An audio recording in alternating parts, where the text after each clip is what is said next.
cười quá.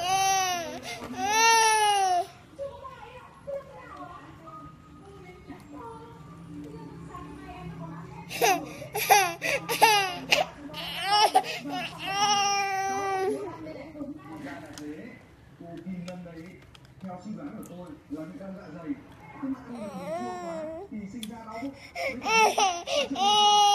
Là không có thai.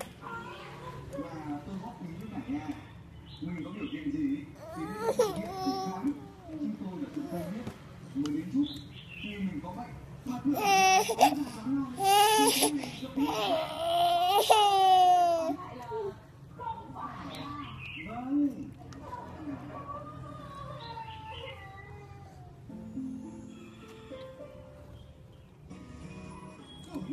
Nhiều quá.